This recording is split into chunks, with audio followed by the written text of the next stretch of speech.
नमस्कार दोस्तों, स्वागत है आपका मेरे चैनल पर। आज मैं आपके लिए लेकर आई हूँ मिस्ट्री ऑफ जगन्नाथ टेम्पल।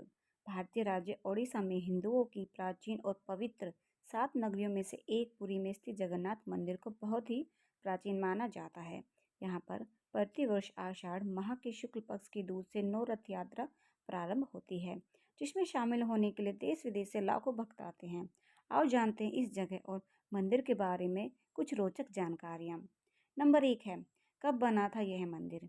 इस मंदिर को सतयुग के राजा इंद्रदुम्न ने बनाया था। समय समय पर इस मंदिर का जीर्णोद्धार होता रहा। इस मंदिर का सबसे पहला प्रमाण महाभारत के वन पर्व में मिलता है।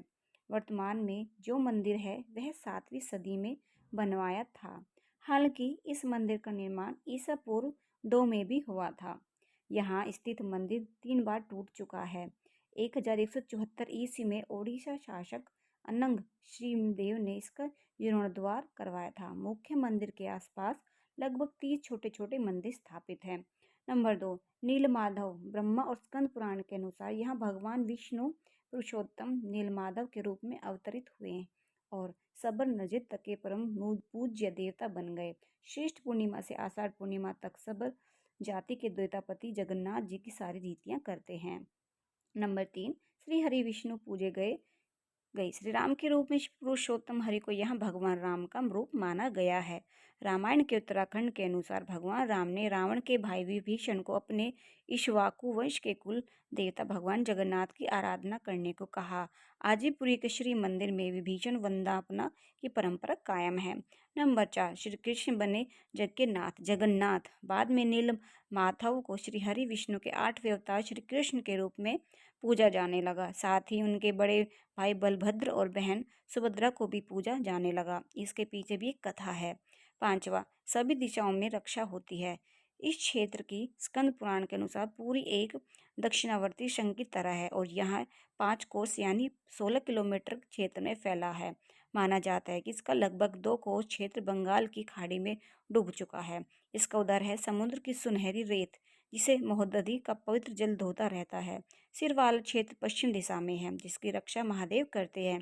शंख के दूसरे घेरे में शिव का दूसरा रूप ब्रह्मा कपाल मोचन विराजमान है। माना जाता है कि भगवान ब्रह्मा का एक सिर महादेव की हथेली से चिपक गया था और वह यही आकर गिरा था। तभी से यहाँ पर महादेव की ब्रह्म रूप में पूजा करते हैं। शंख के तीसरे व्रत में माँ विलम्बला और नाभि स्थल में भगवान जगन्नाथ रथ सिंहासन विराजमान है। समुद्र की ओर से रामदूत हनुमान जी क्षेत्र की रक्षा करते हैं। नंबर 6, मंदिर में अधूरी मूर्तियां। यह एकमात्र ऐसा मंदिर है जहां पर श्री कृष्ण, बलराम और सुभद्रा की अधूरी मूर्ति विराजमान है और वह भी लकड़ी की। हर वर्ष मूर्तियां बदली जाती है। मूर्तियों के अधूरे बनने और लकड़ी के बनाने के पीछे एक लंबी कथा है जो राजा इंद्रदुम्न और उनकी पत्नी गुड़ीचा से जुड़ी हुई है। नंबर 7, हवा के विपरीत लहराता ध्वज। श्री जगन्नाथ मंदिर के ऊपर स्थापित लाल ध्वज सदैव हवा की विपरीत दिशा में लहराता है। ऐसा किस कारण होता है, यह तो वैज्ञानिक ही बता सकते हैं, लेकिन यह निश्चित ही आश्चर्यजनक बात है। प्रतिदिन सायंकाल मंदिर के ऊपर स्थापित ध्वज को मानव द्वारा उल्टा चढ़ाकर बदला जाता है। ध्वज भी इतना भव्य है कि जब यह लहराता है तो इसे सब देखते ही रह जाते हैं। ध्वज पर शिव का चंद्र बना हुआ है। गुंबद की छाया नहीं बनती। मंदिर के पास खड़े रहकर इसका गुंबद देख पाना असंभव है। मुख्य गुंबद की छाया दिन के किसी भी समय अदृश्य ही रहती है। नंबर 9, भारत का सबसे बड़ा भव्य मंदिर। यह भारत का सबसे भव्य और ऊंचा मंदिर है। यह मंदिर 4 लाख वर्ग फुट में क्षेत्र में फैला है और इसकी ऊंचाई लगभग 214 फुट है। नंबर 10, चमत्कारिक सुदर्शन चक्र। पुरी में किसी भी स्थान से आप मंदिर के शीर्ष पर लगे सुदर्शन चक्र को देखोगे तो वह आपको सदैव अपने सामने ही लगा दिखेगा। इसे नील चक्र भी कहते हैं। यह अष्ट धातु से निर्मित है और अति पावन और पवित्र माना जाता है। नंबर 11, हवा की दिशा। सामान्य दिनों के समय हवा समुद्र से जमीन की तरफ आती है और शाम के दौरान इसके विपरीत, लेकिन पुरी में इसका उल्टा होता है। अधिकतर समुद्री तटों पर आमतौर पर हवा समुद्र से जमीन की ओर जाती है, लेकिन यहाँ हवा मंदिरों के गुंबदों पर पक्षी बैठ जाते हैं या आसपास उड़ते हुए नजर आते हैं। हालांकि यह भी कहा गया है कि जिस भी दिन ऐसी घटना घटेगी, समझना अशुभ समय प्रारंभ हो गया है। नंबर 13, दुनिया का सबसे बड़ा रसोई घर। 500 करोड़ 300 सहयोगियों के साथ बनाते हैं। भगवान जगन्नाथ जी का प्रसाद जमीन से समुद्र की ओर जाती है। नंबर 12, गुबंद के ऊपर नहीं उड़ते पक्षी। मंदिर के ऊपर गुबंद के आसपास अब तक कोई पक्षी उड़ता हुआ नहीं दिखाई गया है। इसके ऊपर से विमान नहीं उड़ाया जा सकता। मंदिर के शिखर के पास पक्षी उड़ते नजर नहीं आते, जबकि देखा गया है कि भारत के अधिकतर मंदिरों के गुबंदों पर पक्षी बैठे जाते हैं। यहाँ आसपास उड़ते हुए नजर आते हैं। हालांकि यह भी कहा गया है कि जिस भी दिन ऐसी घटना घटेगी, समझना अशुभ समय प्रारंभ हो गया है। तो नंबर 13 है हमारा दुनिया का सबसे बड़ा रसोई घर। 500 रसोई ये 300 सहयोगी के साथ बनाते हैं। भगवान जगन्नाथ जी का प्रसाद लगभग 20 लाख भक्त कर सकते हैं। यहाँ भोजन मंदिर के अंदर पकाने के लिए भोजन की मात्रा पूरे वर्ष के लिए रहती है। प्रसाद की यह भी मात्रा कभी भी व्यर्थ नहीं जाती। कहा जाता है कि मंदिर में प्रतिदिन प्रसाद 20,000 लोगों के लिए भी बनाया जाता है, लेकिन त्योहार वाले दिन 50,000 लोगों के लिए बनाया जाता है। लेकिन कहा त्योहार वाले दिन 50,000 लोगों के लिए बनाया जाता है, लेकिन कहा जाता है कि यदि किसी दिन लाखों लोग भी आ जाएं तो भी वह प्रसाद कम नहीं पड़ता है। जितने भी भक्त आते हैं वह सब ग्रहण करके ही जाते हैं। 14 अजीब तरीके से ही पकाते हैं चावल। मंदिर की रसोई में प्रसाद पकाने के लिए 7 बर्तन एक दूसरे पर रखे जाते हैं और सब कुछ लकड़ी पर ही पकाया जाता है। इस प्रक्रिया में शीर्ष बर्तन में सामग्री पहले पकती है, फिर क्रमशः नीचे की तरफ एक के बाद एक पकती जाती है। अर्थात सबसे ऊपर रखे बर्तन का खाना पहले पक जाता है न चमत्कार से भरा। तो नंबर 15 है हमारा समुद्र की ध्वनि। मंदिर के सिंहासन द्वारा में पहला कदम प्रवेश करने पर ही मंदिर के अंदर से आप सागर द्वारा निर्मित किसी भी ध्वनि को नहीं सुन सकते। आप मंदिर के बाहर से एक ही कदम को पार करें तब आप इसे सुन सकते हैं।